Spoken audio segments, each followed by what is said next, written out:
Mesdames et messieurs, bienvenue à cette conférence qui a lieu la veille de l'Ascension, ce qui explique peut-être que nous sommes moins nombreux dans cette salle que nos autres conférences. En tout cas, ravi que vous soyez ici dans la salle avec nous. Conférence qui peut être aussi suivie en distanciel, donc bienvenue aussi à ceux qui nous suivent à distance. Conférence pour laquelle j'ai le plaisir d'intervenir en tant qu'organisateur et modérateur ce soir, ce qui me permet de rappeler en 2 minutes le contexte avant de laisser la parole à nos intervenantes et intervenants. S'agissant du contexte, cette conférence est la 4e et dernière de notre cycle de conférences, cycle qui a pour but de renforcer le dialogue entre l'université et la cité, ce qui explique pourquoi chacun peut participer au débat, que vous soyez chez vous en nous suivant à distance ou avec nous dans la salle, en posant des questions lors de la 2e partie de cette conférence avec l'outil Slido qui se trouve juste à côté de l'écran à droite ou via les micros qui vont circuler dans la salle dans un instant, dans cette 2e partie. S'agissant des sujets des conférences, le sujet d'aujourd'hui a été voté par le public, de même que les 3 autres sujets de ce cycle, avec Métaverse le 19 octobre, Sobriété numérique le 30 novembre, Écran et neurodéveloppement le 25 mai, et aujourd'hui, captation de l'attention sur les plateformes. Alors, sans surprise, ce sujet, captation de l'attention, a été retenu par le public, sachant que nous expérimentons tous, pour ne pas dire nous subissons tous, ces mécanismes de l'attention utilisés par les plateformes pour nous tenir en ligne, par exemple des mécanismes de récompense lorsque je suis sur des réseaux sociaux, où on a tous expérimenté le scroll à l'infini, lorsque je scrolle indéfiniment mes vidéos sur les réseaux sociaux, mécanismes qui font partie de ce que l'on appelle aujourd'hui l'économie de l'attention, et qui nous conduisent à consulter notre téléphone apparemment en moyenne 300 fois par jour, au point que certains assimilent ces questions à des addictions comme le tabac et l'alcool. Ces questions, addictions ou troubles cognitifs ont été analysées lors de la dernière conférence qui portait sur écran et neurodéveloppement. Je vous invite, pour celles et ceux que ça intéresse, à consulter. Les conférences peuvent être revisionnées. Alors aujourd'hui, au-delà des questions de troubles cognitifs, il s'agira de comprendre ces mécanismes de l'attention et surtout comprendre quelle régulation, quel rôle le droit et la régulation peut jouer afin d'encadrer l'industrie, avec d'abord un expert en neurosciences, puis ensuite des experts en droit et en sociologie. Et cette question de réguler ces mécanismes est plus importante que jamais, sachant qu'après la publicité ciblée, nous entrons aujourd'hui dans une ère où nos émotions sont captées en temps réel, permettent de produire du contenu hyper personnalisé par des publicités comportementales, par exemple. Je pense aux contenus générés par les intelligences artificielles qui peuvent devenir manipulatoires, même sans le vouloir, aux métaverses qui pourront détecter nos émotions avec l'oculométrie des casques VR, par exemple, en prenant même notre tension artérielle, notre fréquence respiratoire, et ainsi nous proposer du contenu ultra personnalisé. Alors, ces mécanismes donnent un champ des possibles illimité pour les plateformes qui engagent même des captologues pour capter notre attention. Voilà un nouveau métier qu'on ne connaissait pas. Dès lors, nous devons tous nous responsabiliser et agir pour éviter les dérives de ces mécanismes. Par exemple, l'université aussi prend son rôle au sérieux avec des cours où on monte en compétences informationnelles nos étudiants. On en a d'ailleurs 2 représentants ici. Je pense en particulier à mon cours transversal « Comprendre le numérique » qui fera intervenir des étudiants pour poser des questions en 2e partie. Et puis, bien sûr, les régulateurs, le droit, avec des règles qui doivent édicter des règles pour encadrer. Par exemple, l'Union européenne le fait. On pense au règlement européen pour la protection des données, RGPD pour les questions de vie privée, la loi sur les services numériques, DSA pour réguler les plateformes, et puis encore récemment, le projet de règlement de l'intelligence artificielle. Laissez-moi juste vous raconter une brève anecdote. La semaine dernière, nous avions organisé au Digital Law Center avec le Forum sociologique une conférence sur les règles en matière d'intelligence artificielle à laquelle on a pu accueillir Paul Nemitz, qui est qualifié d'architecte du règlement européen et du règlement sur l'intelligence artificielle, qui nous a rappelé l'importance du droit comme une réelle renaissance du droit ou même un acte de dire le droit pour, il appelait, sauver la démocratie et la distribution des pouvoirs, sachant qu'il y a une certaine asymétrie des pouvoirs avec les plateformes. Et donc, la question qu'on verra avec nos intervenantes sur le droit, c'est de se demander si les règles actuelles ou à venir sont suffisantes. Est-ce qu'elles permettent de capturer les questions attentionnelles, les problématiques? Est-ce que toutes ces problématiques entrent dans le champ d'application des lois? Ou est-ce qu'on peut interpréter les lois avec un réel droit à la protection de notre attention ou ne pas faire l'objet de mécanismes manipulatoires? Questions auxquelles nous allons essayer de répondre ce soir. Alors, s'agissant maintenant du déroulé, je vous rappelle juste comment la séance va se dérouler. Donc, dans une première partie, nous aurons 3 intervenants qui vont se succéder avec 10 minutes chacun pour nous faire une brève introduction de leur thématique. D'abord neurosciences, ensuite les questions juridiques, et je présenterai au fur et à mesure les intervenants. Et puis ensuite, nous passerons à une deuxième partie de conférence, lors de laquelle vous, toute personne du public, ainsi que les étudiants du cours transversal Comprendre le numérique, pourront poser leurs questions, je répète, via Slido, à côté de l'écran à droite, ou via les micros qui circulent dans la salle. Voilà, j'ai dit les quelques mots que je souhaitais en termes de déroulé de la conférence. Sans plus tarder, j'ai le plaisir d'accueillir notre premier intervenant, Dr Nicolas Burat, pour présenter en 10 minutes les mécanismes attentionnels. Nicolas Burat est chercheur à l'Université de Genève en neurosciences et en psychologie. Il a étudié en particulier l'interaction humaine au contact visuel et la manière dont le contact visuel affecte le cerveau, donc question particulièrement aujourd'hui actuelle avec les mécanismes d'attention sur les réseaux sociaux. Peut-être tu diras des mots sur les métavers si on a les casques VR, à voir. En tous les cas, grand plaisir de t'accueillir, Nicolas. Je te cède la parole.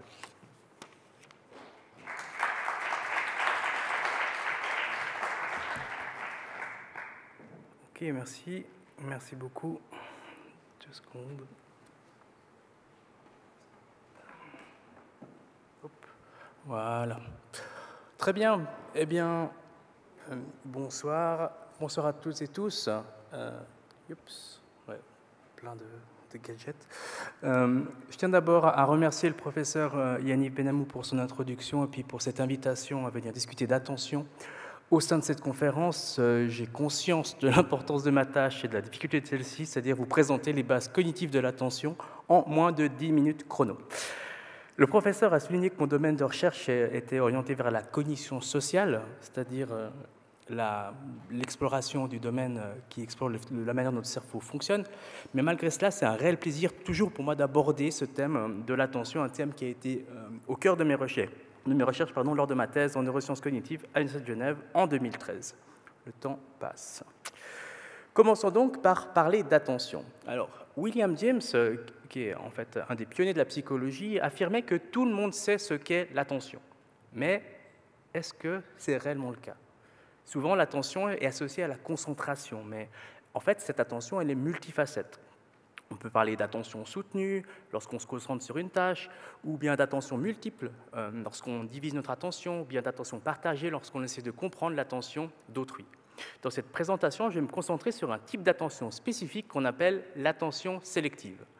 Vous êtes familier en fait avec ce type d'attention, c'est l'attention qui vous permet de vous intéresser à un objet ou une personne spécifique dans un environnement. Dans un monde saturé d'informations, l'attention sélective, c'est un mécanisme essentiel pour naviguer efficacement et permettre à notre cerveau d'allouer les ressources nécessaires pour comprendre et interpréter le monde qui nous entoure. En effet, notre cerveau ne peut pas traiter l'ensemble de toutes ces informations. Uniquement 1% va être traité de manière consciente. En se basant sur une carte qu'on appelle de priorité attentionnelle, nous devons décider quel objet mérite d'être sélectionné parmi tous les autres. Par exemple, ici, si vous cherchez votre ami à lunettes de soleil au téléphone, essayez de le retrouver, voilà, et lequel de ces informations n'est pas importante. Et la création de cette carte de priorité attentionnelle, elle va déterminer quel objet va remporter la compétition pour être sélectionné par l'attention et vous permettre de retrouver votre ami dans la foule. Cette compétition, elle est déterminée par différents mécanismes qu'on va discuter aujourd'hui.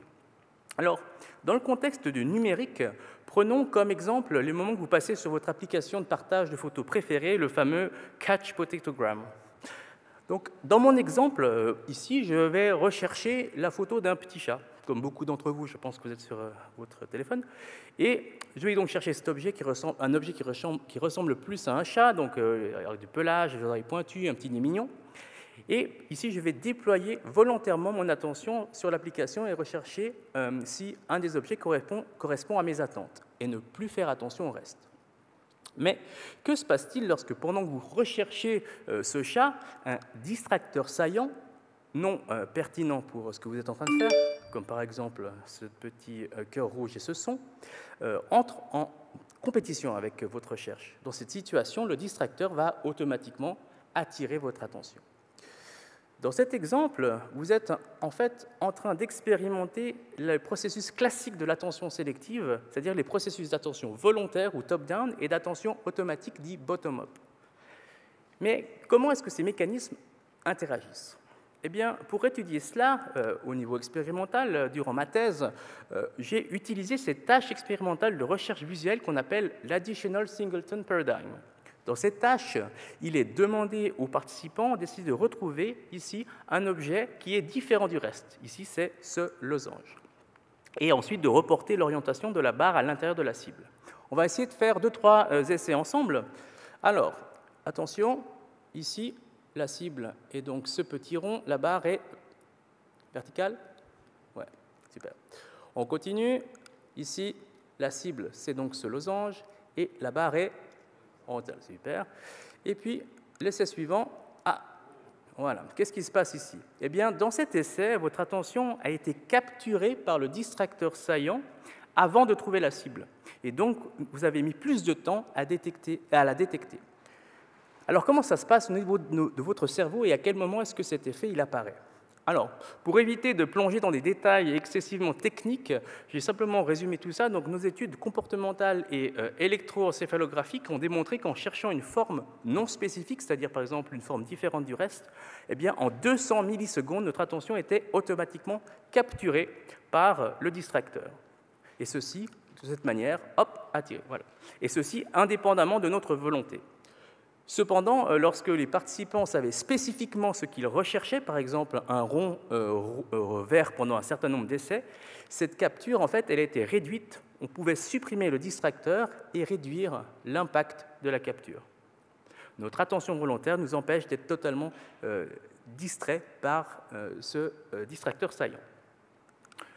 Cependant, est-ce que cette dichotomie entre un contrôle descendant et une capture ascendante, donc top-down et bottom-up, est-ce qu'elle permet d'expliquer l'ensemble des processus qui influencent cette fameuse carte de priorité attentionnelle? En réalité, il existe des stimuli qui peuvent attirer notre attention malgré le fait qu'ils ne soient pas physiquement saillants. Prenons l'exemple de notre application, toujours. Eh bien, mon attention, personnellement, va être attirée par ce chinchilla, ici, bien qu'il ne soit pas saillant. Alors, comment est-ce qu'on va expliquer le fait que mon attention est attirée par ce chinchilla? Eh bien, en fait, pour expliquer ce phénomène, il a été proposé l'ajout d'un mécanisme qu'on appelle historique de sélection. C'est un mécanisme qui serait basé sur l'expérience antérieure. Ce mécanisme, il se situe à la frontière entre les processus automatiques et volontaires. Et l'idée, c'est que l'expérience que vous allez avoir avec un objet va renforcer son attrait pour votre attention. Par exemple, à titre personnel, moi, peut-être c'est mon origine sud-américaine, mais j'ai toujours été intrigué par cet animal, le chinchilla. Enfant, j'avais des livres dessus, et puis je regardais pas mal de reportages là-dessus. Et par conséquent, cet objet dans l'espace visuel a une grande valeur positive pour moi. Ainsi, de manière expérimentale, lorsqu'un objet est sélectionné de manière répétée, il devient prioritaire pour notre système attentionnel. Il sera détecté plus efficacement et plus rapidement par la suite. En revanche, si cet objet change de statut et devient un distracteur non pertinent, alors il y aura encore plus de chances que cet objet va attirer notre attention de manière involontaire. Un autre aspect de cette fameuse historique de sélection, ça concerne les effets liés à la menace ou à la récompense. En effet, d'autres études ont démontré que lorsqu'un objet possède une valeur positive ou négative, eh bien, notre attention peut être attirée de manière égale à la manière dont elle est attirée par un distracteur saillant. Ces effets ont été démontrés lorsqu'on présente des visages émotionnels à valeur négative, comme des visages ou des voix de colère, par exemple, mais aussi lorsqu'on présente des stimuli à valeur positive. Ainsi, si on crée une association entre une couleur et une récompense élevée, comme dans cet exemple au point A, et qu'ensuite on réutilise l'objet de couleur qui a été associé à une valeur positive, eh bien, on va se rendre compte que la capture de l'attention va être encore plus importante lorsqu'on présente cet objet qui a obtenu une valeur positive grâce à la récompense. Pour en revenir aux plateformes numériques, eh bien, les processus top-down, bottom-up, ainsi que cette fameuse history selection, ce sont des mécanismes attentionnels ayant des implications directes dans leur utilisation. Les processus top-down sont des processus cognitifs volontaires qui vont guider nos attentes. Ils sont à la base de nos choix et nous permettent également de supprimer, comme j'ai dit, les objets distracteurs non pertinents. Les processus bottom-up, eux, ce sont des processus qui sont guidés par la nature des stimuli externes, tels que, par exemple, les informations qui sont présentées en flash sur vos écrans, comme des couleurs vives, d'un son fort. Ceci, ça peut attirer votre attention et ça peut vous distraire de ce que vous cherchiez initialement. Les plateformes numériques vont utiliser, par exemple, aussi des éléments de design accrocheurs pour attirer votre attention, l'attention des utilisateurs, donc votre attention. Et l'historique de sélection, elle impacte la manière dont vous allez préférer un certain type d'objet. Disons, c'est un processus qui, globalement, est bénéfique pour l'humain. Mais cependant, comme les plateformes numériques, eh bien, elles conservent souvent un historique de vos actions et de vos préférences, eh bien, cela va personnaliser votre expérience avec ce qui vous est présenté. Et ça va, par exemple, ça va vous recommander, par exemple, beaucoup d'images de chats mignons, et dans mon cas, eh bien, des images de chinchilla. Et cela, ça va biaiser votre sélection attentionnelle. Donc la question majeure dans le domaine, c'est de savoir si cette history selection, elle peut être volontairement contrôlée ou pas. Et la question, actuellement, elle est toujours ouverte. En conclusion, je dirais qu'un point capital dans la question de la capture de l'attention des plateformes numériques, c'est avant tout de définir correctement ce que l'on attend par attention. Est-ce que c'est sélection, capture, suppression, attention soutenue, attention partagée, distraction, etc. Et bien entendu aussi définir notre attention comme une ressource limitée. Et entre autres, une question vraiment très importante aussi dans ce questionnement de l'attention, c'est la question du libre arbitre. Est-ce qu'on contrôle ou pas notre attention ? Il est aussi important de sensibiliser et d'éduquer les utilisateurs de l'attention sur l'usage des technologies. Il faut aussi rappeler que notre système top-down peut malgré tout permettre de supprimer attentionnellement certains objets distracteurs saillants. Et finalement, je pense qu'il ne faut pas minimiser les risques que la capture attentionnelle, si elle a lieu, peut avoir pour la santé mentale, le bien-être, encore l'exposition à des contenus nuisibles et non désirés, ou de manière générale, le temps passé sur les plateformes au détriment d'autres activités. Donc, la conclusion générale, c'est que la captation et la capture attentionnelle sur les plateformes numériques, c'est un enjeu majeur qui nécessite des actions collectives et multidisciplinaires. Et en adoptant ensemble des pratiques responsables et en encourageant la conception éthique et en soutenant des efforts de régulation, nous pouvons ensemble créer un écosystème numérique plus sain et respectueux de nos ressources attentionnelles. Et j'espère sincèrement que cette soirée nous permettra de réfléchir en profondeur à cela et de favoriser un échange avec les experts présents ainsi qu'avec vous, le public. Donc je profite de cette occasion pour remercier mes collaborateurs et collaboratrices ainsi que mes étudiants et étudiantes. Vous pouvez me contacter par mail sur les différents réseaux sociaux. Je n'ai pas noté Couch Potatogram quand même, mais vous pouvez essayer. Et je vous remercie de votre attention.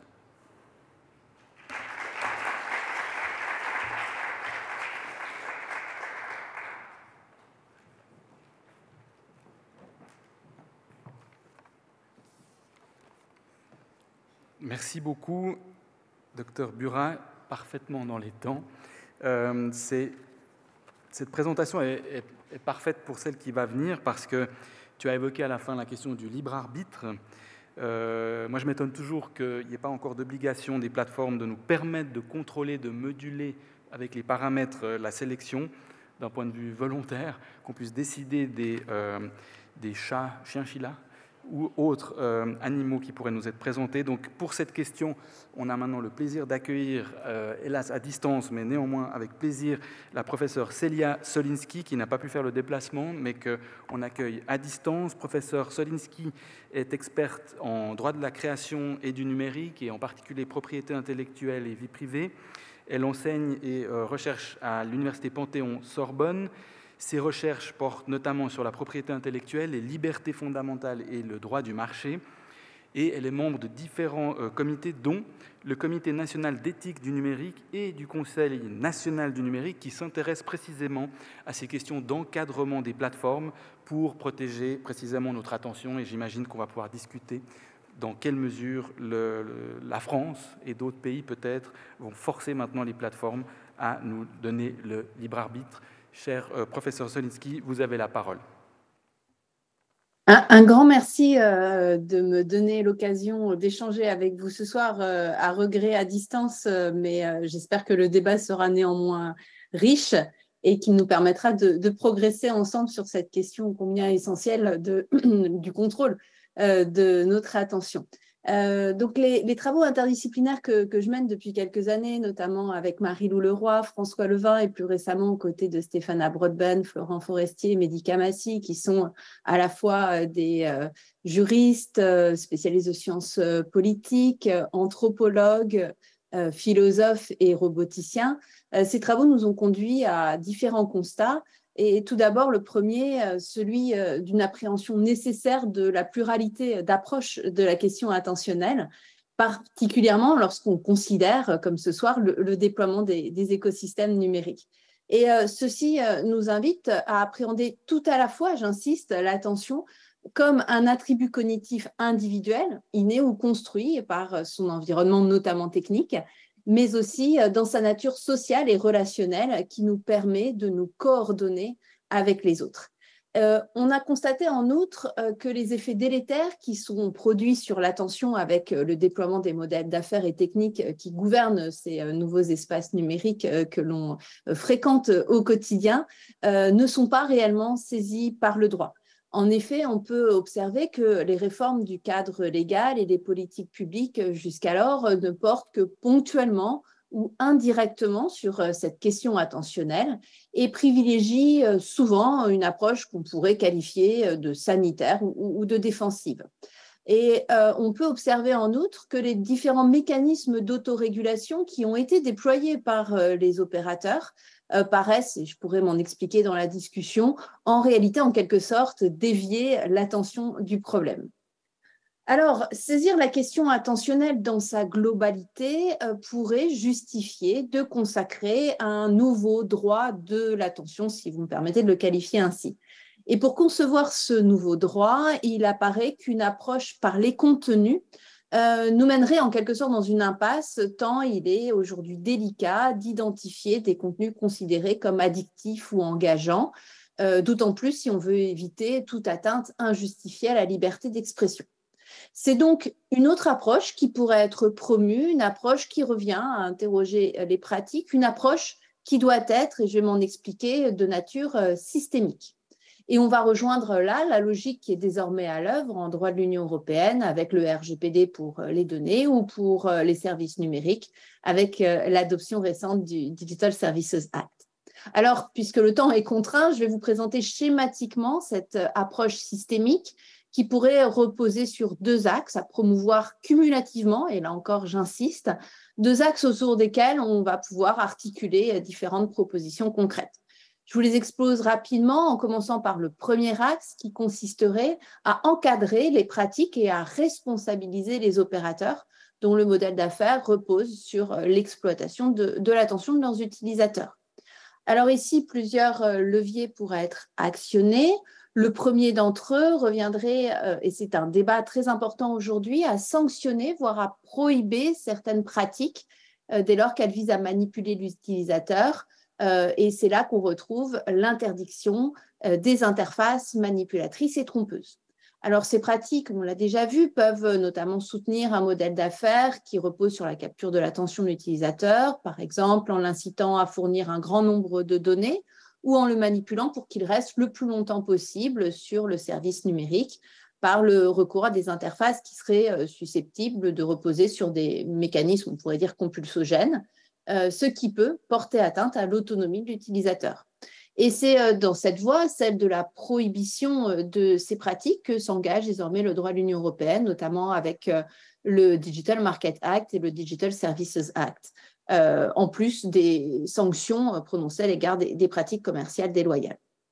Mais la manipulation de l'utilisateur, on le sait, et notamment pour caractériser les interfaces trompeuses, peut parfois s'avérer délicate à identifier. Et cela pourrait donc justifier d'imposer aux opérateurs, en outre, des procédures les enjoignant de mesurer les risques qui résultent de l'exploitation de l'attention, tant sur le plan individuel que sur le plan collectif. Et il est tout aussi essentiel de leur imposer de rendre compte de cela, et je vous renvoie ici aux révélations de Frances Haugen à cet égard. On rejoint ici la logique du DSA qui impose aux très grandes plateformes de conduire une analyse de risque et d'adopter des mesures d'atténuation des risques qui concerne quelques éléments essentiels de l'économie de l'attention, par exemple la publicité en ligne ou encore les systèmes de recommandation et aussi le design de leurs interfaces de choix. Autant de mesures dont les très grandes plateformes devront donc désormais rendre compte publiquement. Encadrer les pratiques des acteurs par ces différents leviers, c'est donc un point essentiel et encore une fois, on pourra revenir dans le détail au cours de la discussion. Mais ce point, il peut sembler toutefois insuffisant.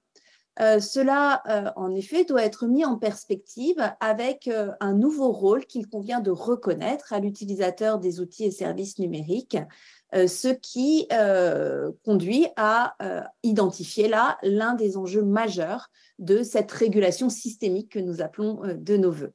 C'est le second axe de ce droit de l'attention qui revient à garantir en quelque sorte l'agentivité de l'utilisateur. Agentivité, c'est là une notion qui pourrait être portée dans le prolongement des travaux du prix Nobel Amartya Sen sur la capability et qui supposerait de considérer les utilisateurs, nous tous, comme des agents du système, en quelque sorte, au sens informatique du terme, pour nous permettre d'agir sur son architecture. En quelque sorte, cela reviendrait à considérer les utilisateurs non pas ou non plus comme un simple rouage actionné par le système, pour reprendre là une expression chère à Maurizio Ferraris. Cela reviendrait à les considérer pour ce qu'ils doivent être, des acteurs agissant dans, voire agissant sur ces nouveaux espaces numériques et à les appréhender comme des acteurs de la régulation. Il s'agirait ici de conférer pour cela aux utilisateurs des services numériques une capacité d'action sur le système, une capacité à transformer ce système, une capacité encore à l'influencer dans le sens de leurs valeurs. Et c'est certainement là une condition majeure pour permettre aux utilisateurs de reprendre le contrôle de leur attention.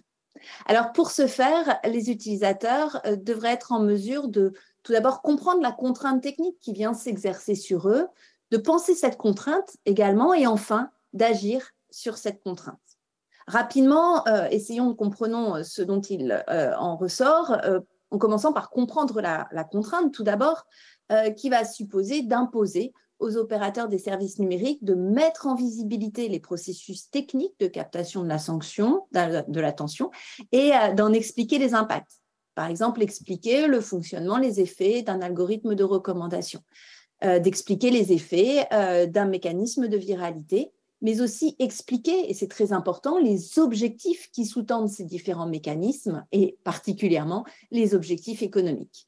Alors ici encore, le DSA participe déjà de cette mise en visibilité en imposant de nouvelles obligations d'information aux plateformes, par exemple concernant la publicité ciblée ou encore les systèmes de recommandation. C'est un début. On verra peut-être dans la discussion les critiques qu'on peut formuler, mais un point important tient au fait que l'efficacité de cette information supposera de la mettre en action en ayant recours notamment à des mécanismes de simulation pour en garantir une meilleure compréhension et une prise en compte efficiente. Mais comprendre, cela ne suffit pas. La contrainte doit aussi être pensée, elle doit être réfléchie et elle doit être discutée. Et il s'agira là de développer la capacité d'analyse des utilisateurs, de créer des nouveaux espaces de réflexivité, par exemple, et je vous le détaillerai par la suite si vous le souhaitez, par l'exposition à des expériences d'apprentissage ou en assurant la promotion d'outils de mise en débat public. Il faut enfin permettre à l'utilisateur d'agir sur la contrainte technique. Et à cet égard, le choix qui doit lui être offert est un élément essentiel pour lui permettre de redevenir un acteur de ces interactions, de contrôler son attention et d'agir pleinement selon son libre arbitre. Cette liberté de choix pourrait tout d'abord justifier la consécration de ce que vous évoquiez, c'est-à-dire d'un nouveau droit opposable aux opérateurs, un droit au paramétrage, comme on a pu l'élaborer dans le cadre notamment d'un avis de la Commission nationale consultative des droits de l'homme relatif à la lutte contre la haine en ligne, publié en juillet 2021. Autrement dit, garantir à l'utilisateur une capacité d'agir sur les paramètres en fonction de ses propres intérêts pour ne pas laisser l'opérateur définir seul les intérêts de l'utilisateur. Par exemple, lui permettre de choisir les critères assurant la promotion, la rétrogradation de contenu dont il est le récepteur, ou encore décider selon quels critères l'information lui est présentée.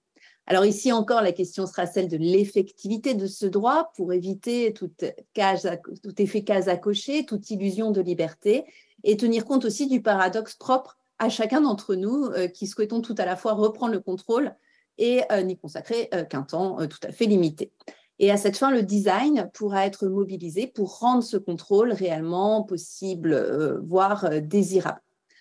Le choix supposerait également de consacrer un véritable droit à l'interopérabilité des systèmes numériques pour permettre à l'utilisateur de ne plus être captif de certains écosystèmes et de choisir réellement celui par lequel il souhaite mobiliser ses différentes interactions et son attention.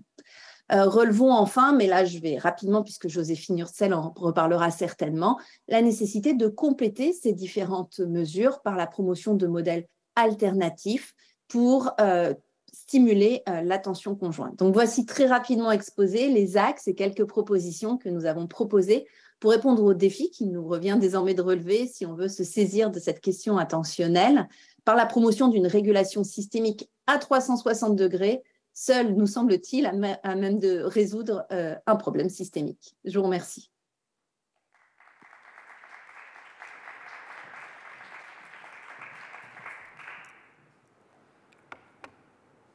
Merci beaucoup, professeur Solinski, pour cet exposé très riche et également très respectueux du temps.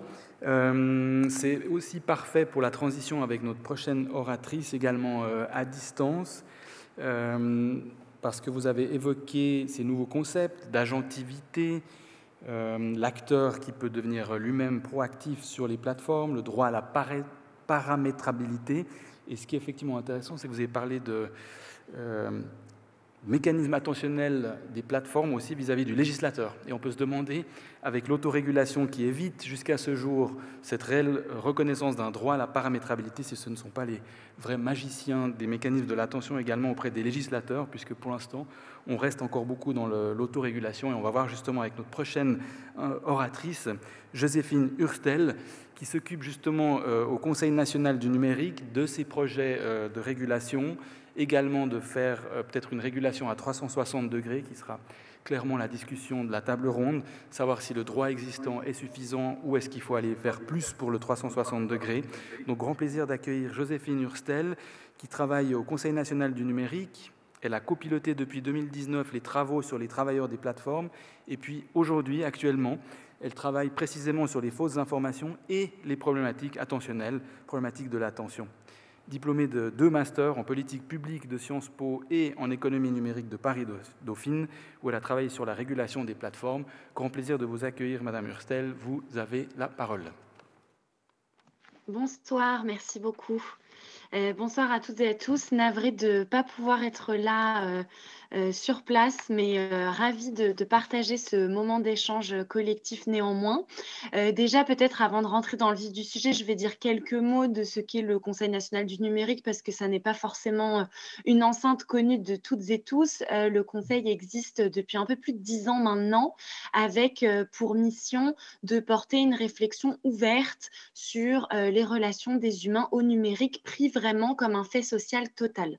Donc pour ce faire, le Conseil a un collège qui est composé de 20 membres qui sont nommés tous les 2 ans par le Premier ministre, avec un réel enjeu d'interdisciplinarité. Donc on va avoir à la fois des chercheurs de multiples disciplines, des journalistes, des avocats, des dirigeants d'entreprise, des décideurs, des parlementaires, et ensemble, ils explorent différentes thématiques pour réfléchir sur finalement différentes composantes de notre relation à la technologie. Donc par exemple, depuis 2 ans, on a publié différents livrables sur nos relations au savoir, sur les manipulations de l'information en ligne, sur les monnaies numériques, sur les relations entre humains et machines au travail. Autant de dossiers que vous pouvez retrouver sur notre site internet, je les glisse au passage. Et puis, j'en parle parce que c'est sorti cette semaine, mais nous venons de publier la restitution d'une démarche qu'on a amorcé il y a 1 an, qui s'appelle Itinéraire numérique, qui est en fait un débat itinérant aux 4 coins de la France autour du rapport justement à la technologie des Français et des Françaises et à la rencontre des acteurs de terrain de la médiation numérique. Et donc, effectivement, il y a un peu plus d'un an, nous avons publié un dossier sur l'économie de l'attention qui, dans la lignée des autres dossiers publiés par le Conseil, est construit à partir des réflexions des membres du collège, mais aussi co-construit via la rencontre avec des experts de différents sujets qui viennent éclairer tour à tour différentes facettes de cette thématique et vraiment avoir cette analyse kaléidoscopique de ce phénomène. Donc, on a eu par exemple l'occasion d'échanger avec des professeurs de collège et de lycée, avec des chercheurs dans différentes disciplines en France, mais aussi en Grande-Bretagne et aux États-Unis pour aussi éclairer ce phénomène avec des points de vue internationaux qui parfois sont légèrement différents des nôtres. Et puis avec des administrations, par exemple le CLEMI qui en France est chargé de l'éducation aux médias et à l'information. Donc réellement, notre démarche, c'est d'ouvrir le débat et certainement pas d'y apporter des réponses fermées. Et donc, dans la continuité de cette démarche, ce dossier sur l'économie de l'attention n'a réellement pas pour objectif de condamner le numérique ou les écrans en tant que tels, ni d'imposer des mécanismes d'interdiction massive, comme on peut le voir par exemple en Chine avec les jeux vidéo, les réseaux sociaux. Au contraire, notre objectif, c'était vraiment de décortiquer ce phénomène et de nous interroger sur les modèles économiques et les outils de captologie et de design comportemental qui sont mis en place par ces opérateurs de plateforme au lieu d'être développés dans l'intérêt des usagers et de renforcer les capacités cognitives et d'intensifier les solidarités collectives. Et puis l'idée, c'était aussi d'identifier des leviers qui pourraient être mobilisés pour retourner cette situation. Donc, pour en venir au fond du sujet, la question de l'économie de l'attention, elle n'est pas nouvelle. C'est la première chose que j'aimerais dire.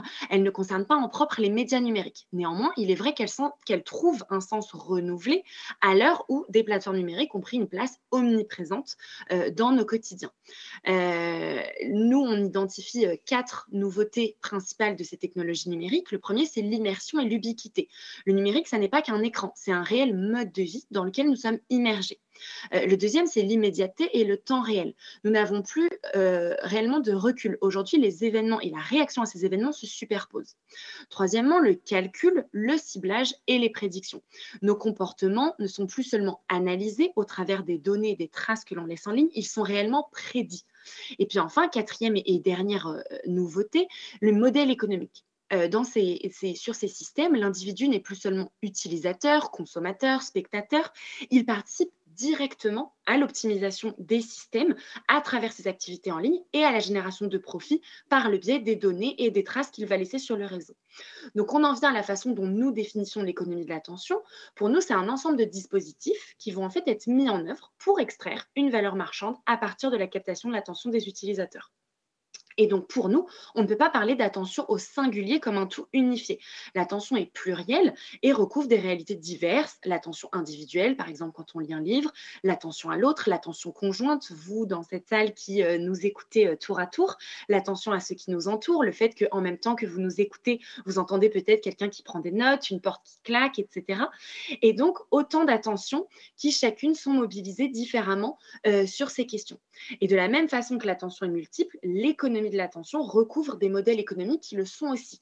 On va avoir 4 types un peu canoniques de modèles économiques qu'on observe. Le premier, c'est celui de la publicité. Donc là, ça va être des services sans contrepartie monétaire, à l'image des moteurs de recherche ou des réseaux sociaux qui sont financés par de la publicité et a fortiori de la publicité ciblée sur la base de données collectées auprès des utilisateurs. Le deuxième modèle, c'est celui freemium.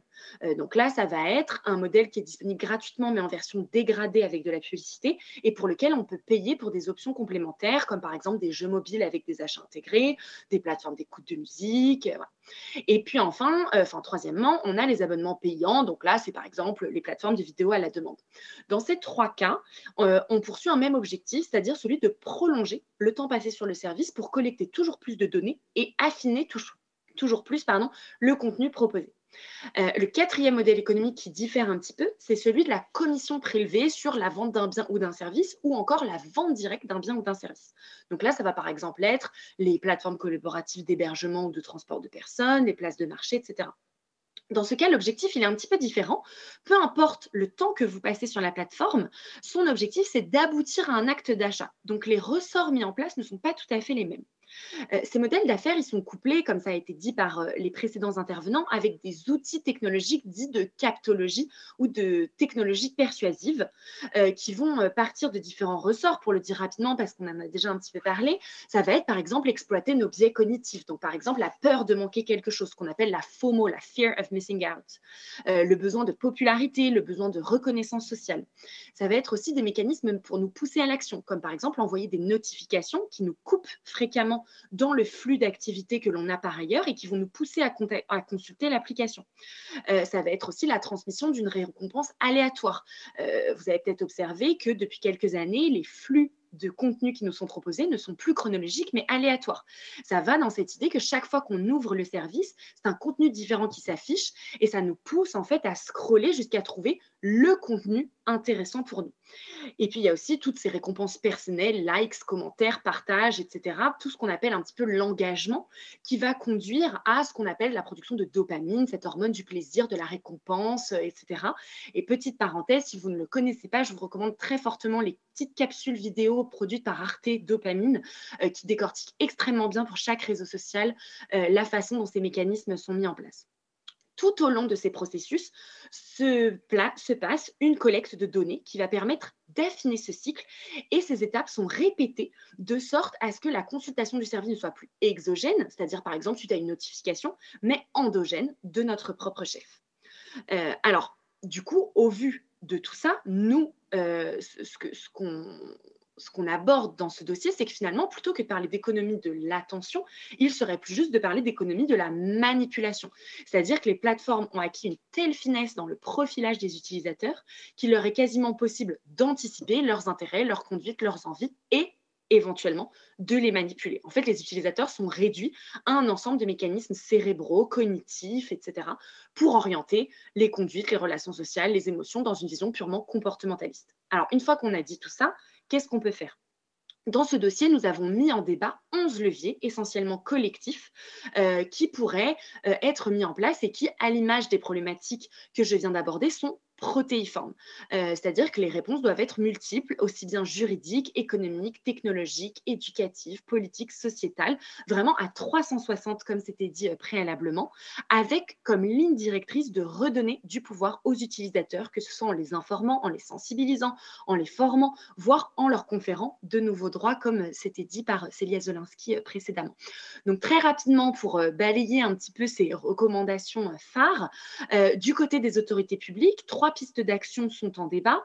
Le premier, c'est de consacrer un droit à être informé sur les dispositifs de captation attentionnelle. Ça, c'est un petit peu comme ce qui se passe aujourd'hui avec le règlement général sur la protection des données. En matière de collecte des données, il y a une obligation d'information des usagers de cette collecte et de consentement à cette collecte. Et le contrôle de ceci est assuré par un Data Protection Officer. De la même façon, on pourrait imaginer le même dispositif, mais pour les dispositifs de captation attentionnelle, avec un contrôle, par exemple, assuré par des Attention Protection Officers. Le deuxième levier du côté des autorités publiques pourrait être, comme ça aussi déjà été dit, de reconnaître un droit à paramétrer les contenus les contenus qui sont proposés aux utilisateurs pour pouvoir délimiter clairement, sans ingérence de la plateforme, la nature de ces contenus, les émetteurs de ces contenus. Est-ce que je souhaite plutôt être confrontée à des contenus de mon cercle proche ou plutôt découvrir de nouveaux comptes? Est-ce que les thématiques de ces contenus, l'ordre dans lequel ils me sont présentés, encore une fois, pour redonner du pouvoir à ces usagers et pousser à une introspection sur ce qu'on vient chercher sur ces outils et amener une vraie réflexivité.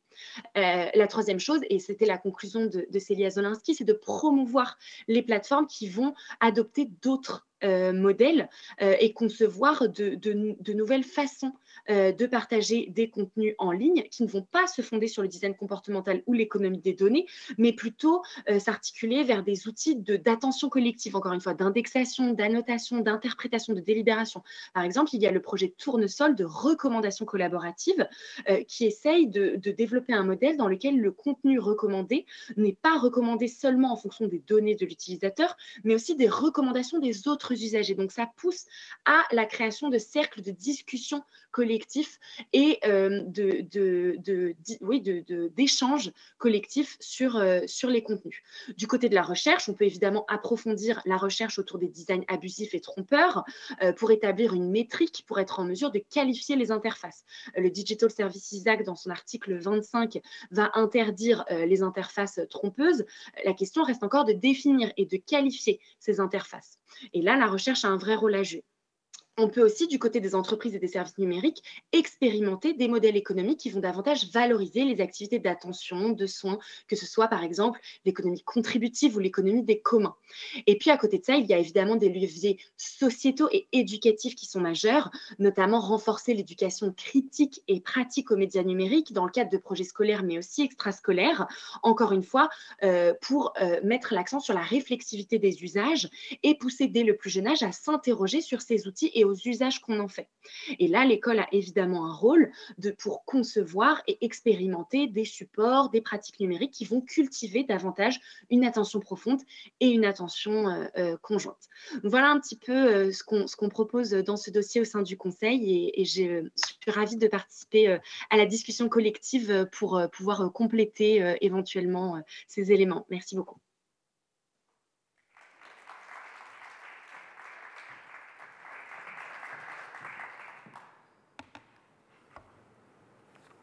Merci beaucoup pour cet exposé aussi très riche. Vous avez parlé d'économie de la manipulation. J'imagine que c'est pour ces raisons aussi que certains pays envisagent d'exclure ou de suspendre certains systèmes comme ChatGPT. Vous avez aussi évoqué les Attention Protection Officers. Alors, je connaissais les DPO, Data Protection Officer. J'ai évoqué les captologues. Donc maintenant, on a peut-être des nouveaux métiers. Attention Protection Officer. C'est des pistes en tout cas extrêmement intéressantes. Et pour cette raison, donc j'invite maintenant les étudiants du cours transversal Comprendre le numérique, dont j'ai la responsabilité, 2 étudiants qui ont accepté de poser quelques questions pour ensuite passer à la table ronde. D'ailleurs, j'invite aussi Dr Burin à me rejoindre pour la table ronde. Donc on passe à cette deuxième partie de conférence, lors de laquelle toute personne dans la salle ou à distanciel peut poser des questions via Slido.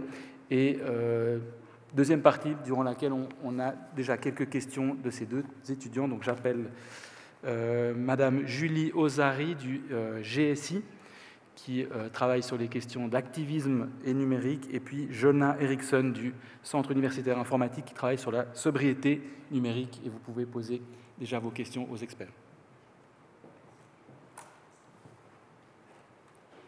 Alors, bonsoir à tous. J'ai particulièrement apprécié cet exposé sur la captation de l'attention. Moi, je me suis posé 2 questions qui sont principalement liées par rapport à la santé. La première, ce serait par rapport au déficit de l'attention, qui est un problème grandissant, notamment chez les jeunes. Est-ce que toute cette captation de l'attention qui est sur les réseaux sociaux accroissent ce problème de déficit de l'attention chez les jeunes par des biais comme TikTok ou Instagram qui fait qu'ils passent leur temps à scroller, ou est-ce que c'est principalement un problème qui va rester en surface? Et la deuxième, c'est par rapport à la dépression, ce serait est-ce que tous ces shots de dopamine qu'on a grâce aux réseaux sociaux n'auraient pas tendance ensuite à nous morfondre une fois qu'on retourne à la réalité? C'est une question ouverte pour n'importe lequel des 3 intervenants. Si ça vous va, je vais essayer de répondre. Alors bon, premièrement, moi je suis chercheur et pas clinicien, donc je peux vous donner simplement mon avis de chercheur et des connaissances que j'ai sur le domaine. Hein. Mais donc votre première question, elle était sur le déficit d'attention. Exactement. Alors les déficits d'attention, bon, effectivement, vous avez dit, hein, il y a une sorte de boom actuellement. On observe une augmentation du nombre de personnes qui souffrent de déficit de l'attention. La seule chose que je peux vous dire en tant que chercheur, c'est que effectivement, on se rend compte que dans le monde actuel, au niveau des mécanismes attentionnels qui sont mis en jeu, on se retrouve dans une société où on a besoin de beaucoup supprimer l'information non pertinente plutôt que de sélectionner l'information pertinente. Ce qui est peut-être moins le cas il y a, je pense, 20, 30 ou même 40 ans en arrière, où là, le nombre d'informations présentées devant nous était beaucoup plus réduit. Donc, en fin de compte, on avait plus de ce besoin d'aller sélectionner l'information plutôt que de supprimer. Et probablement, alors de nouveau, moi je vous le dis, je ne suis pas clinicien, mais il peut être intéressant de se poser cette question, est-ce que ce n'est pas cette capacité de supprimer beaucoup d'informations qui nous entourent qui impacte effectivement ces capacités attentionnelles et qui amène à cette augmentation donc, du nombre de troubles de l'attention.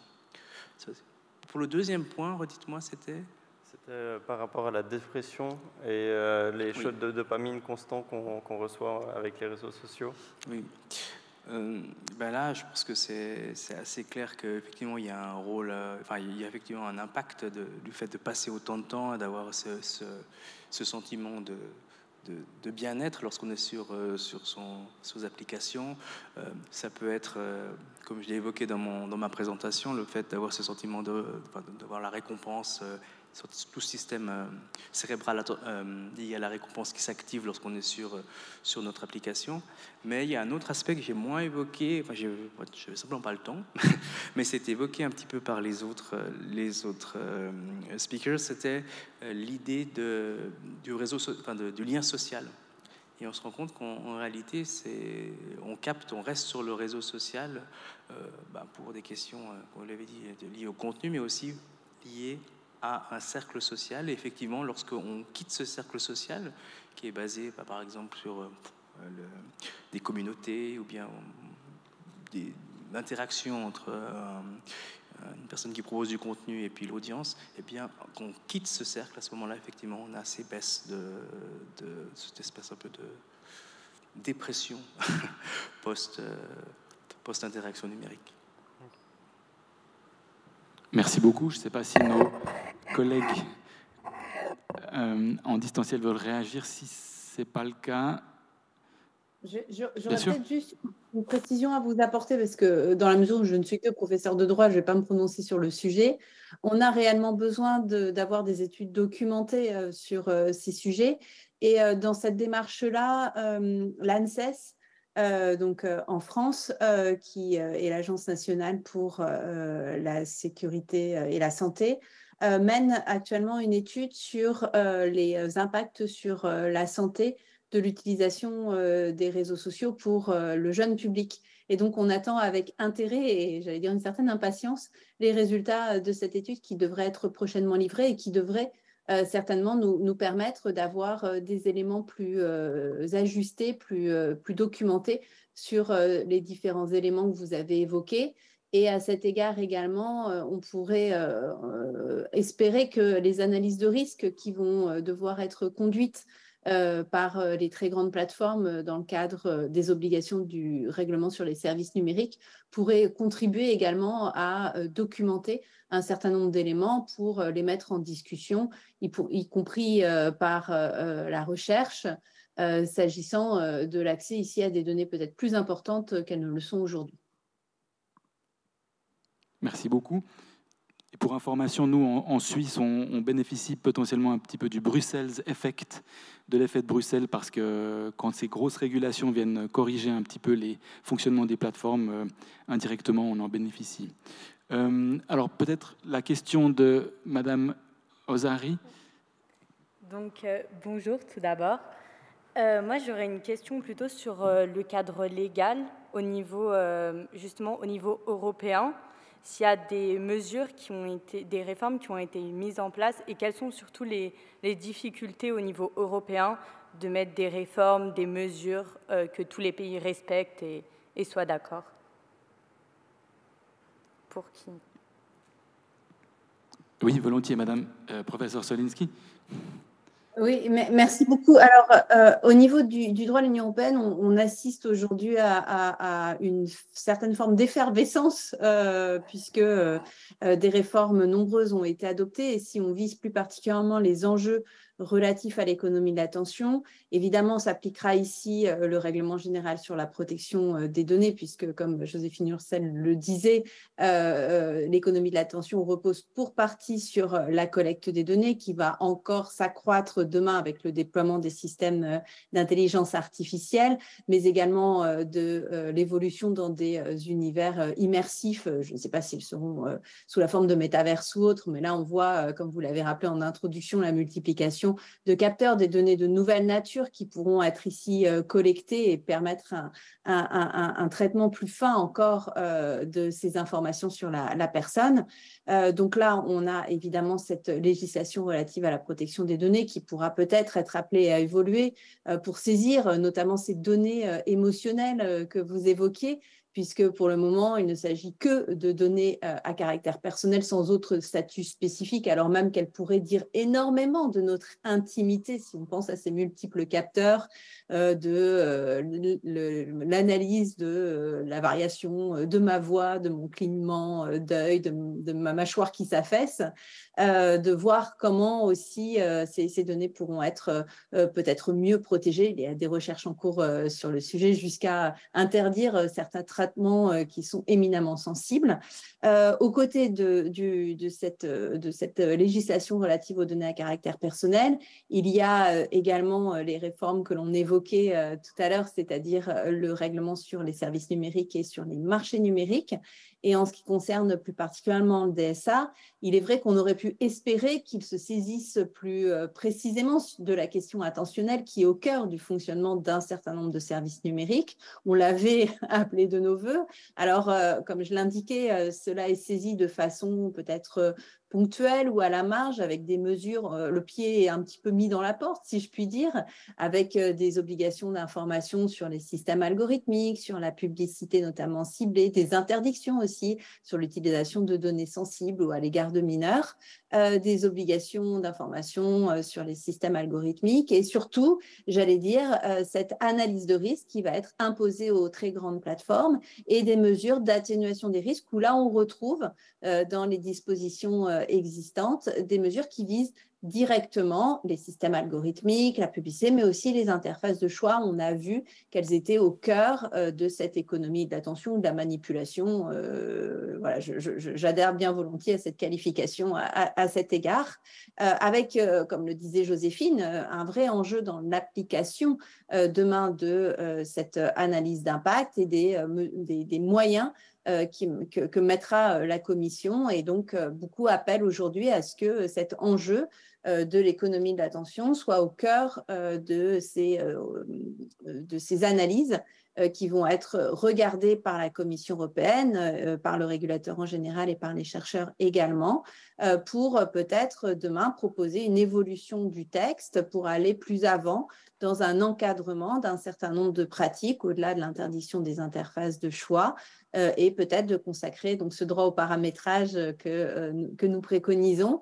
C'était d'ailleurs le sens aussi des conclusions du Conseil d'État en France qui a remis une étude tout à fait intéressante sur les réseaux sociaux, son étude annuelle pour 2022 qui montre aussi l'importance du sujet pour une institution telle que le Conseil d'État et qui souligne que pour l'heure, peut-être que le droit au paramétrage n'est pas consacré, mais que cela pourrait être une recommandation si l'analyse de risque réalisée conduit à identifier des effets éminemment préjudiciables pour les utilisateurs en termes de santé, bien sûr, de bien-être et de respect des droits fondamentaux. Donc, j'allais dire que le débat doit être déployé aujourd'hui pour regarder avec plus de précision, notamment ce qu'a fait le Conseil national du numérique, les sous-jacents de l'économie d'attention, mais également leurs effets, de voir comment le droit pourrait être appliqué et être appelé à évoluer demain.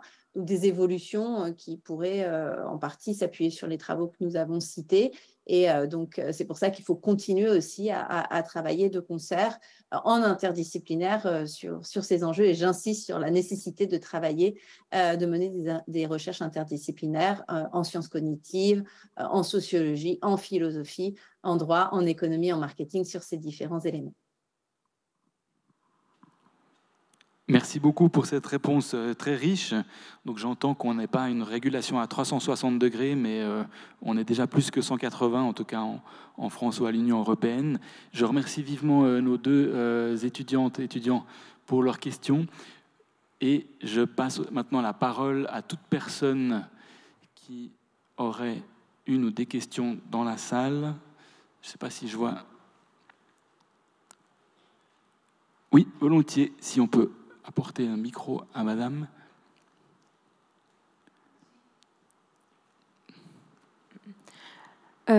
Bonsoir. Déjà, merci beaucoup pour vos présentations. C'était très enrichissant. Moi, je me demandais par rapport... vous savez, vous avez parlé que quand on est sur les smartphones, il y a toute cette chose de récompense, on est sur le circuit de la dopamine, etc. Mais au final, est-ce qu'on n'a pas créé chez les gens déjà une habitude? Et je sais que les habitudes, ça prend beaucoup de temps à s'enlever. Donc au final, est-ce que le fait de réguler la capture d'attention, ça aurait vraiment un impact sur l'habitude que les gens ont à aller sur leur smartphone et sur ces applications? Ou est-ce qu'il ne faudrait pas... je ne sais pas, comment... Est-ce que vous pensez vraiment qu'il y aurait un réel impact au niveau de ça? Alors volontiers, si nos deux intervenantes à distance veulent répondre. Oui, Madame Hurtel. Oui, merci beaucoup pour cette question qui met le doigt, à mon sens, sur 2 points assez majeurs sur cette question de l'économie de l'attention. Le premier, c'est effectivement, souvent, la question se pose sous l'angle de l'utilisateur et du fait que l'utilisateur utilise beaucoup ces services et passe du temps dessus. Et je pense que ce qui est important et qui va dans le sens des interventions qui se sont succédées ce soir, c'est de rappeler que la responsabilité est ailleurs initialement et que l'usager est plutôt en position de subir ces dispositifs qui sont créés dans d'autres intentions et avec des mécanismes qui le contraignent. La deuxième chose, c'est, vous disiez, de casser ces habitudes. En fait, la question, c'est que ces habitudes sont-elles réellement néfastes? Alors là, il y a effectivement une question, comme on le disait tout à l'heure, mais au-delà de ça, en fait, le problème, c'est pas forcément le temps qu'on va y passer, mais c'est bien davantage les contenus et ce à quoi on va être exposé sur ces services. Donc la question pour moi, elle est plus profonde que de casser les habitudes des utilisateurs, déjà parce que, encore une fois, ces habitudes sont créées par des services qui utilisent des mécanismes qui dépassent bien largement la simple volonté de l'utilisateur, et ensuite parce que c'est pas simplement le fait de consulter le service, c'est ce à quoi on y est confronté. Et en effet, là, je rejoins pleinement ce que disait Célia Zdolinski précédemment sur le fait que l'économie de l'attention sous-tend tout un ensemble de séries d'autres questionnements sur beaucoup de services. Cette question de modèle économique est en fait la clé de voûte d'une série d'autres problématiques qui sont posées par ces services, notamment, encore une fois, les contenus auxquels ça nous expose, puisqu'en fait, les contenus qui fonctionnent très bien sur ces dispositifs, ce sont les contenus qui vont propager de la haine, les contenus porteurs de fausses informations, et qui, en fait, posent des enjeux sociétaux et même démocratiques majeurs. Donc, la question, elle est bien plus profonde, à mon sens, que celle de changement d'habitude. Et c'est pour ça que les réponses à apporter ne sont pas seulement et bien d'être exclusivement à apporter du côté des usagers, mais doivent être apportées du côté de ces fournisseurs de services. Et je terminerai en disant que ce point du droit au paramétrage qu'on appelle de nos voeux avec de nombreux autres collègues dans ces recherches, va dans ce sens, en fait, comme je le disais dans mon exposé introductif, de s'interroger individuellement sur ce que l'on vient chercher sur ces outils et de faire une introspection de nos usages pour amorcer peut-être un changement de comportement, mais qui, encore une fois, pour moi, doit être marginal par rapport aux autres transformations à mener qui concernent avant tout les services proposés. Connecté à cette réponse et cette question, il y a 2 questions sur Slido. D'abord du point de vue de l'utilisateur et puis ensuite du point de vue de la plateforme. Du point de vue de l'utilisateur, quelqu'un demande est-ce qu'il faudrait envisager un cursus obligatoire à l'école ? Par exemple, une éducation aux médias pour les enfants en général, et puis qu'en est-il pour les adultes qui n'auraient jamais suivi une telle sensibilisation ? Donc, Ça, c'est le point de vue des utilisateurs et la question est adressée spécifiquement à professeur Zolinski, mais tout le monde peut réagir. Et puis l'autre question, au point de vue plateforme, et là, ça rejoint ce que vous disiez, Madame Hurstel, c'est contrer l'économie de la manipulation en redonnant du pouvoir aux utilisateurs. N'est-ce pas une négation du modèle commercial? Comment s'assurer que les plateformes joueraient aussi le jeu de cette régulation? Donc, deux questions, point de vue utilisateur et point de vue plateforme. Peut-être si je peux me permettre de répondre à la première question sur les utilisateurs. Donc, s'agissant de l'éducation aux médias, elle est aujourd'hui peut-être encore balbutiante, mais elle commence à être déployée en France et on ne peut qu'appeler finalement à insérer dans les modules d'éducation aux médias un apprentissage à l'exposition à l'ensemble de l'exploitation de ces biais cognitifs pour qu'il y ait une meilleure compréhension des différentes mécaniques, ici attentionnelles, mais d'autres également, pour que non seulement il y ait une exposition à l'information, c'est-à-dire que, un peu comme sur les paquets de cigarettes, on vous adresse des informations plus ou moins flagrantes pour faire réagir à l'égard de votre comportement, qu'il y ait donc des modalités d'information.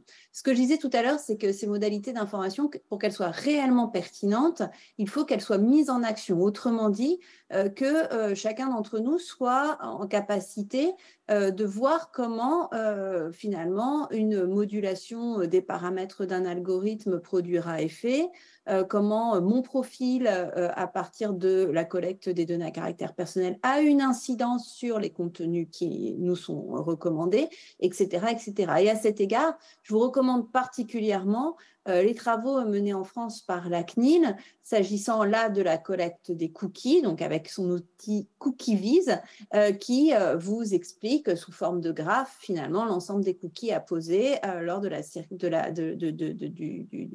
visite de site internet ou autre application. Dans ce type d'expérience, il y en a une autre qui me semble vraiment intéressante, qui est menée actuellement par la direction interministérielle de la transformation publique et l'organisme de la DGCCRF, donc, qui contrôle notamment les fraudes à l'égard du consommateur, où là, et ça vaut pas uniquement pour le jeune public, mais je réponds à la deuxième partie, oui, il faut une éducation, une formation pour, à tous les âges finalement de la vie numérique. Ici, pardon, je m'en étouffe. Ici, la DITP, avec son équipe de neuroscientifiques et de juristes, ont mis en place une expérience où, excusez-moi, je vais juste boire un petit peu, où ils ont exposé un groupe de consommateurs à une fraude en ligne, donc là, l'achat d'une fausse cafetière, je crois, et ils ont donc été trompés par ce faux site internet. Et ensuite, les personnes qui ont mené l'étude ont révélé aux consommateurs la supercherie et ont expliqué les mécaniques de cette supercherie.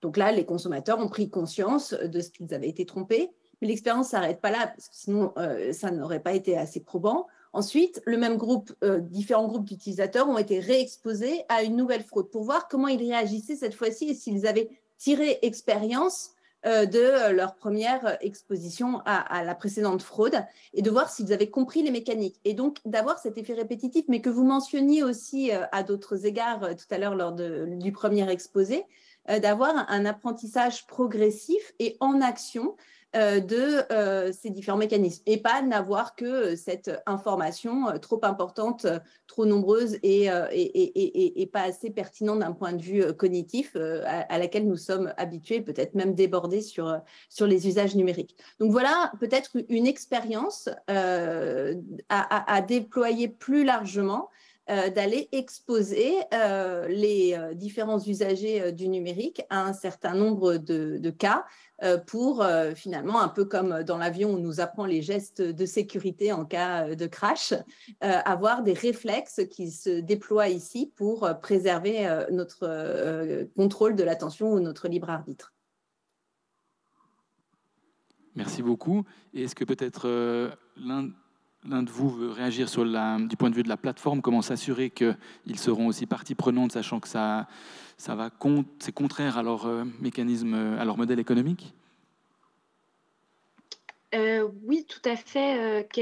Là-dessus, quelques éléments. Alors déjà, sur la question de l'éducation, nous, c'est quelque chose auquel je fais une petite parenthèse, mais c'est quelque chose qu'on appelle de nos voeux du côté du Conseil national du numérique depuis de nombreuses années. En France, en tout cas, c'est déjà l'éducation média et l'information fait déjà partie des programmes à l'école, et il y a un grand manque de temps, en fait, pour y consacrer ce que ça nécessiterait, en fait, comme accompagnement des élèves.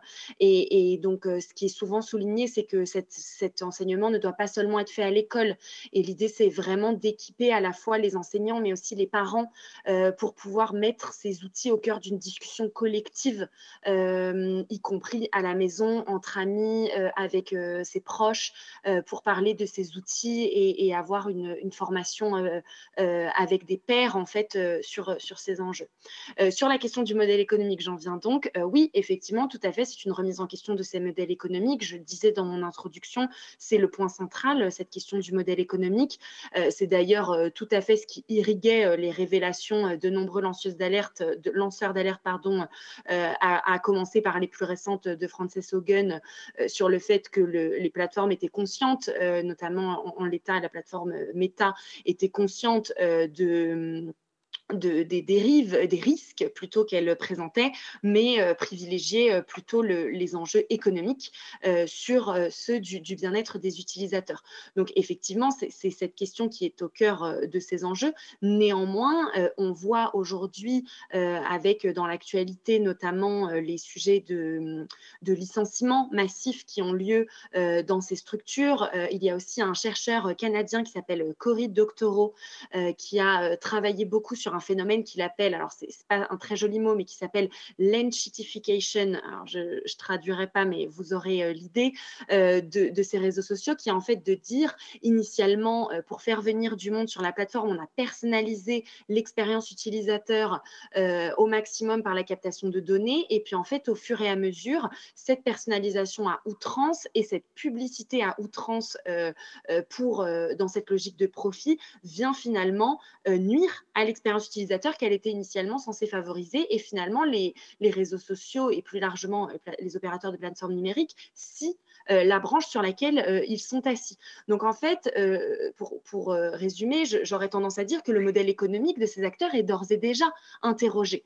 Et effectivement, l'ensemble des propositions que l'on formule là ce soir et plus largement interrogent ce modèle économique, mais comme je le disais tout à l'heure, au vu des effets sociétaux, démocratiques que posent ces questions, il est peut-être nécessaire de s'interroger là-dessus et d'en passer par des dispositifs de régulation pour mettre ces outils au service des usagers, étant entendu qu'ils ont aussi de grands apports pour les citoyens, pour l'État, pour les entreprises, qui sont indéniables et qu'il faudrait, voilà, dans la balance, davantage capitaliser sur les apports et essayer d'atténuer leurs risques, pour reprendre les termes des textes en discussion.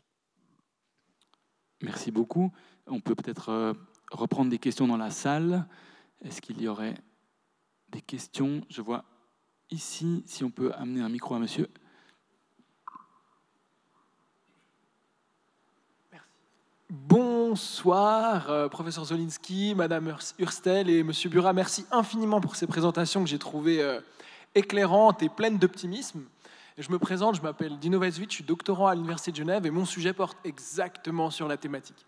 Et excusez-moi, mais je serai peut-être un peu ce soir l'oiseau de mauvais augure, celui qui manque un peu de cet optimisme vibrant dont vous faites preuve ce soir, en questionnant et en revenant par exemple sur la remarque de madame que j'ai trouvée pertinente et pour moi qui déjà nécessite d'être traitée à ce stade-là sans entrer vraiment dans un niveau de profondeur extrême, dans la mesure où ces habitudes, comme on le dit, lorsqu'il s'agit ensuite d'adresser un droit au paramétrage, un droit à l'information, compte tenu de l'énergie et du temps en fait, que ça prend de paramétrer et de comprendre, tout ça mis bout à bout, J'ai l'impression, c'est comme la question de consentir à l'utilisation d'une plateforme. C'est un peu, on clique et puis on a accepté tout ce qui s'y passe et on est d'accord avec ce qui s'y fait. Tout ça, j'ai l'impression qu'on est vraiment en train de se dire, l'humain, moi, qui baigne tous les jours là-dedans, qui lit là-dessus, je ne comprends pas ce qui se passe. Alors je pense à ma mère, qui, elle, comprend sûrement encore moins, vu que WhatsApp et tous les autres, elle ne les gère pas tant que ça. Et mon frère, qui a mon âge, tout autant, il est un tout petit peu plus vieux, mais il ne gère pas les domaines numériques. Et on en arrive à une situation où ces gens vont devoir être amenés à auto-paramétrer leurs applications via un droit, et sur une application, et c'est ça où je trouve assez intéressant, qui va devoir être sujette à analyse de risque par la plateforme elle-même. Et je trouve ça quand même qui exploite une économie, comme vous l'avez dit, de la manipulation, et elles vont devoir faire des analyses de risque sur leur modèle qui exploite une économie de la manipulation en se disant, bon, c'est vrai que quand même on gagne un peu moins d'argent, l'expérience utilisateur diminue. Est-ce que je peux vous indiquer et c'est là la question, et c'est là où justement elle arrive. Merci, pardon. C'est qu'en fait tout cet optimisme vibrant quand il fait face à autant d'obstacles, au final elle se résume à une phrase d'un professeur à Lausanne qui dit la loi sur la protection des données, RGPD, même chose, équivalent pas même chose, est faite pour celui qui voudra bien la respecter. Et au final, tous ces textes légaux qu'on est en train de mettre en œuvre, est-ce qu'ils ne sont pas faits pour ceux qui voudront bien les respecter ? Et c'est ça vraiment, moi, un peu la sensation que j'ai après toutes les analyses que j'ai faites de toutes les normes. Et au final, voilà, est-ce qu'il n'y a pas besoin de plus de contraintes plutôt que d'une information et tout ce qui va avec ? Merci. Merci. Donc la question, est-ce que les réglementations en cours et actuelles ont des mécanismes suffisants de mise en œuvre ? Alors probablement plutôt à professeur Zolensky. Oui, on pourrait aller jusqu'aux propositions de Shoshana Zuboff de véritablement faire un shutdown de l'ensemble de ces systèmes, ou un reset, pardon, plutôt, et de reconstruire sur de nouveaux modèles et sur de nouvelles habitudes.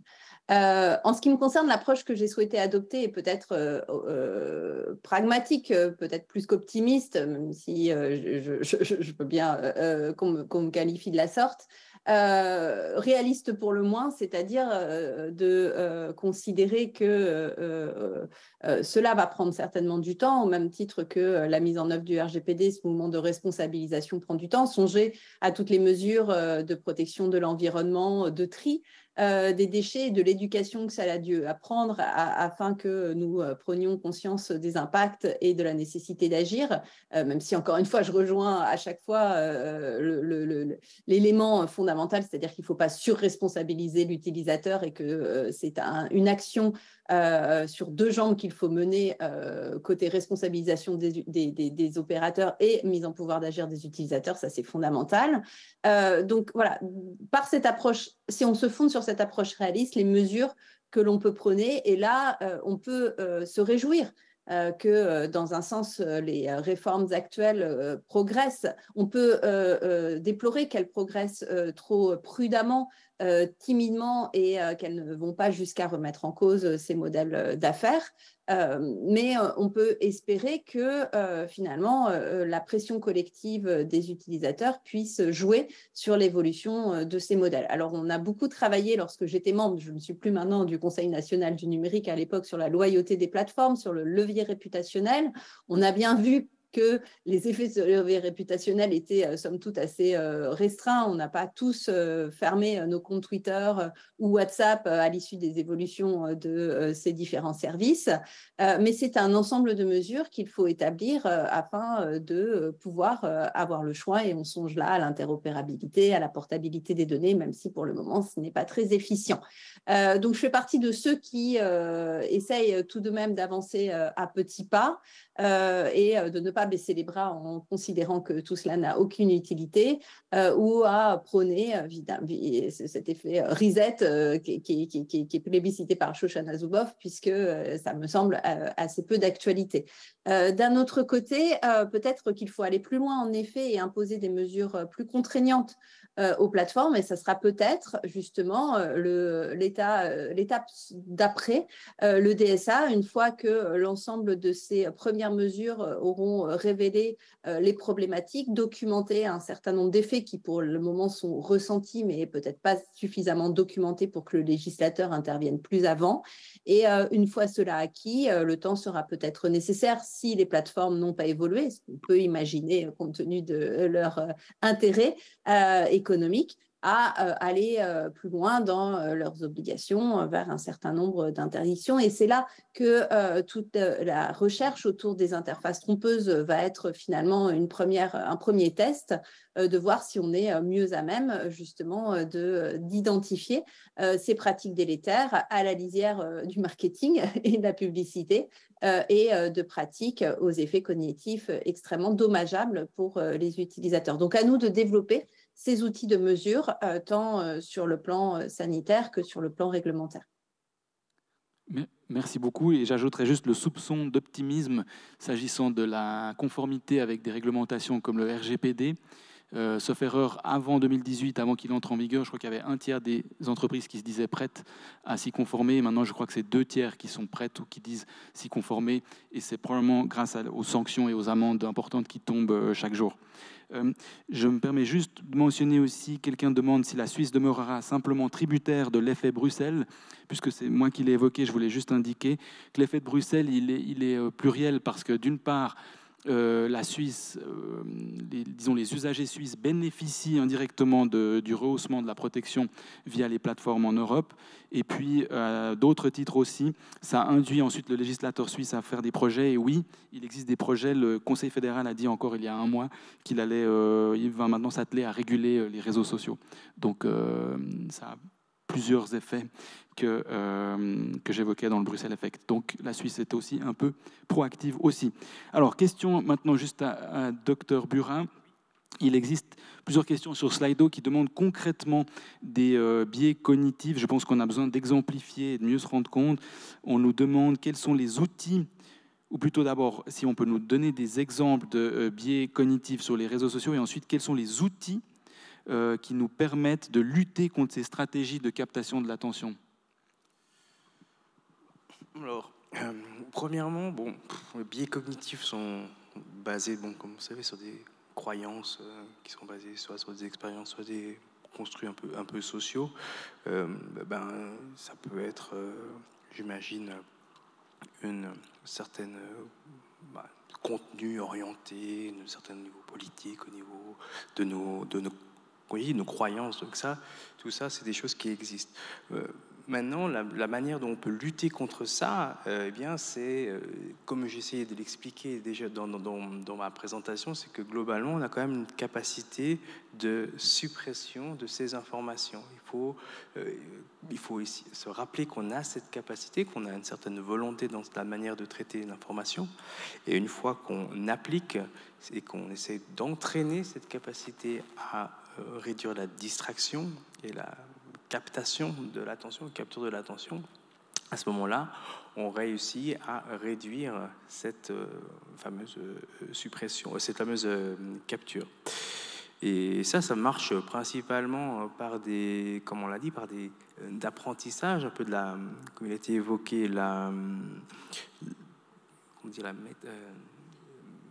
apprendre à comprendre la manière dont fonctionne notre attention. Déjà, ça aide un peu à contrôler, à réduire notre suppression attentionnelle. Et puis, il y a différentes techniques, différents apprentissages qui peuvent aider à réduire ces captures. Typiquement, les entraînements de méditation, par exemple, l'entraînement sportif aussi peut réduire un petit peu, nous aider à être mieux en contrôle de notre attention et réduire les potentielles captures de stimuli distracteurs.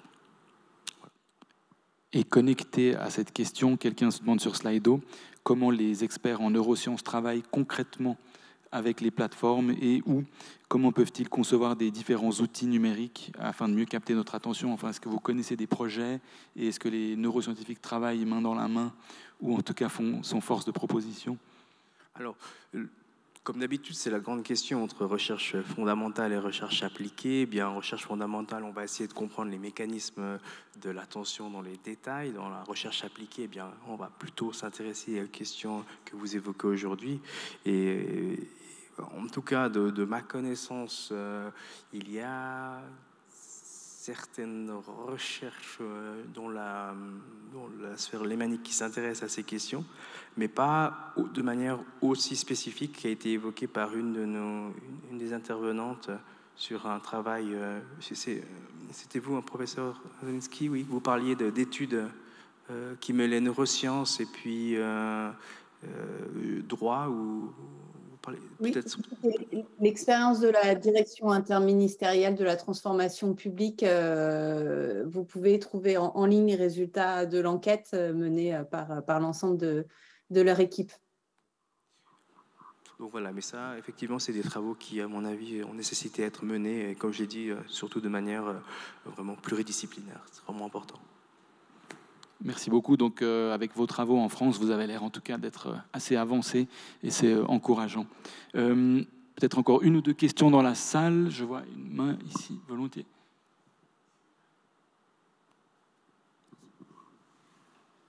Bonsoir. Merci à tous les intervenants pour votre présentation. Moi, ma question, elle tourne donc autour de la publicité sur les plateformes. En fait, je pars d'un constat très simple, c'est que, par exemple, ma mère aura plus de peine à identifier la publicité en ligne sur les plateformes numériques. Je pense à la publicité native, par exemple.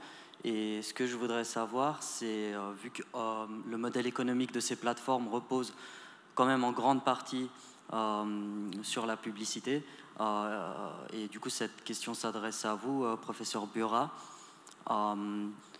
Dans quelle mesure est-ce que en fait, ce modèle ne risque pas de devenir obsolète, à savoir que j'ai l'impression que les jeunes générations mettent de plus en plus, ont plus de facilité à identifier en fait ces publicités, et donc peut-être, je me pose la question justement, est-ce qu'elle pourrait même presque devenir invisible lorsqu'on regarde par exemple dans les moteurs de recherche Google, les publicités sponsorisées, je sais que beaucoup les passent directement sans même presque pas y faire attention. Donc c'est un peu l'idée. Donc votre question est de savoir si globalement, actuellement, il y aurait une tendance à pouvoir ne plus faire attention, de la génération actuelle pourrait faire de moins en moins attention à ce contenu publicitaire, plus que les anciennes générations. C'est ça que vous... Oui, voilà, okay. C'est ça. Ouais. Très bien. C'est tout à fait possible. Hein. Comme je vous ai dit, le système attentionnel, il est basé sur les expériences passées. Donc, en fait, en ayant une certaine expérience à la fois du contenu, mais aussi des mécanismes qu'on met en place pour percevoir ce contenu, eh bien, on va établir une certaine stratégie lorsqu'on va consommer du numérique. Et du coup, il est possible qu'effectivement, dans ce genre de situation, on sait très clairement que le contenu en périphérie de l'information qui nous intéresse est totalement irrelevant pour ce qu'on fait. Et dans ce cas-ci, on supprime et on ne s'y intéresse pas.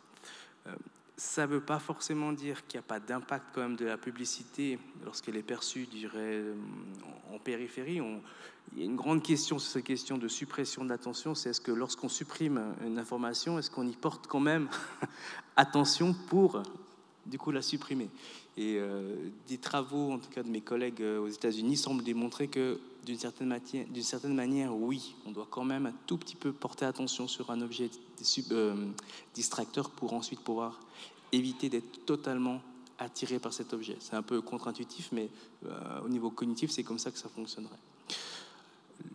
Pour compléter encore votre question, je dirais que comme je l'ai aussi évoqué dans ma présentation, ce qui va être important, c'est vraiment de faire des recherches en sachant spécifiquement ce que l'on cherche. Comme je l'ai aussi expliqué dans ma présentation, en fait, lorsqu'on cherche un objet de manière un petit peu globale, sans forcément savoir spécifiquement ce qu'on recherche, on est beaucoup plus sensible à la captation de l'attention de tout objet un peu saillant, à la fois au niveau physique, mais aussi au niveau de la valeur que cet objet peut avoir. Donc, il est possible que la nouvelle génération a peut-être, comme je l'ai aussi évoqué tout à l'heure, une meilleure capacité à sélectionner de l'information importante et à réussir à inhiber cette information non pertinente. Donc, c'est quelque chose à étudier, en tout cas, dans l'avenir. Merci. Merci beaucoup. S'il n'y a pas peut-être une question urgente, je vois alors peut-être dernière question. Oui, monsieur.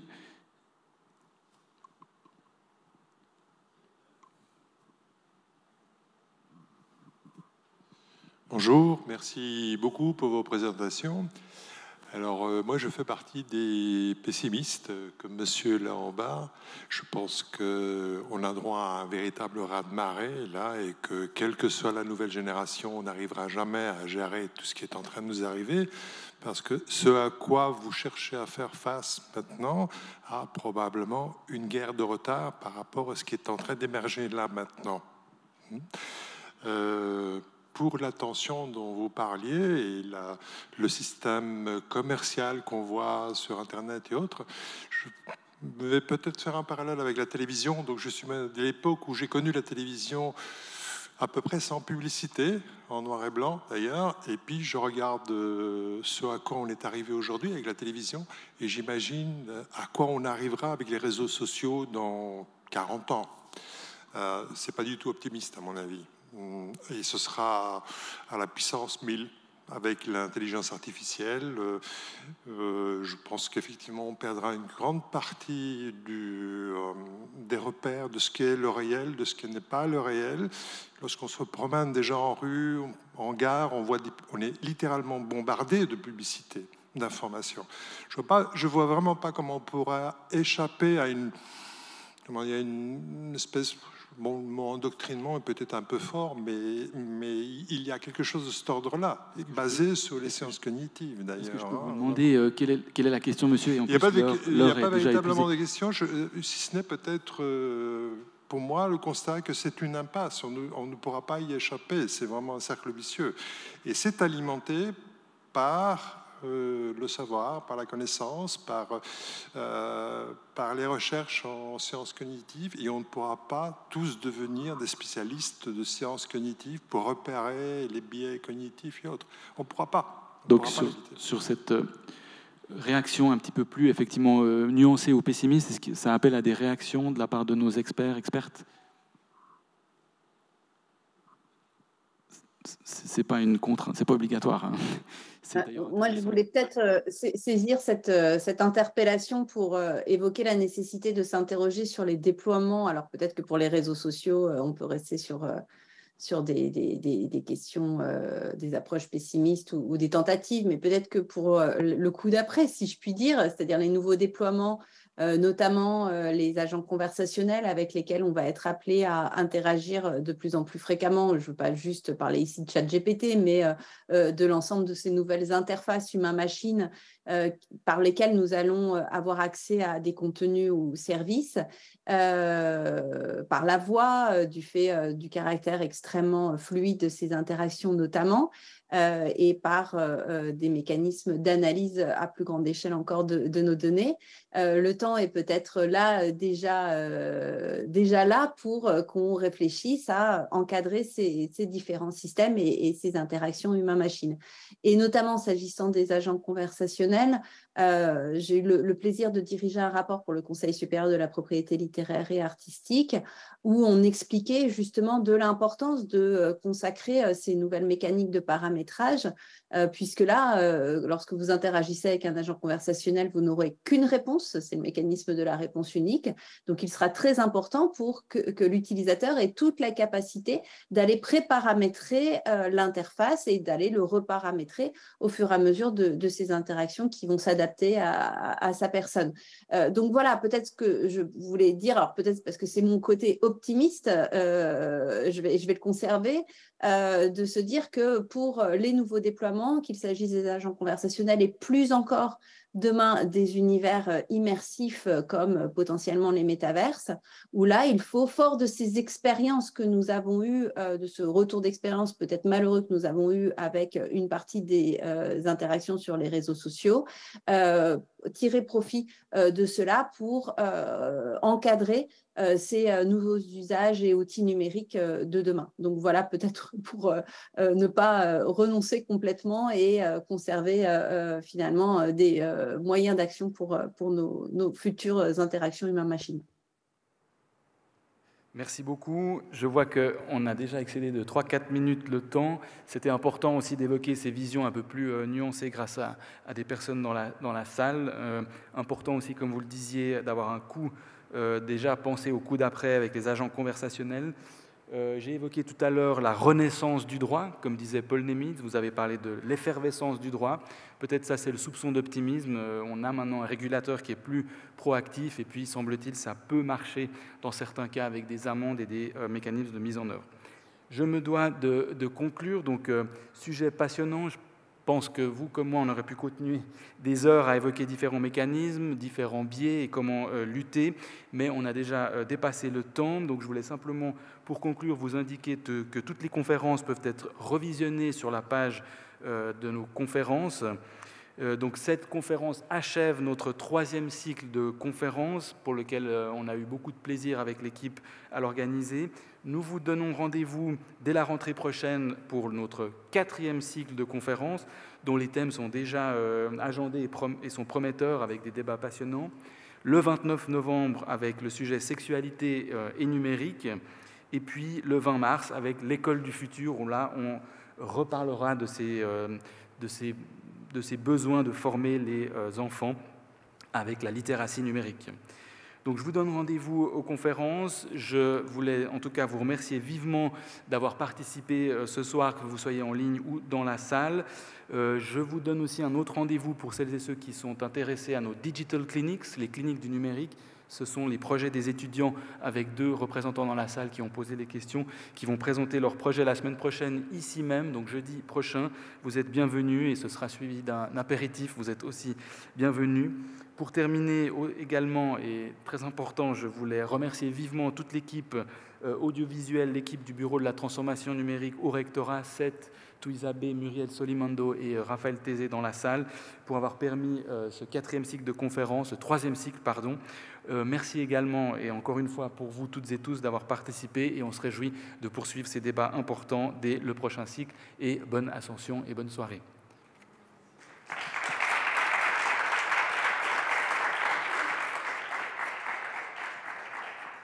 Et merci beaucoup à nos intervenants et intervenantes que j'ai oublié de remercier, et bonne soirée, à bientôt. Merci beaucoup, bonne soirée. Bonne soirée, au revoir.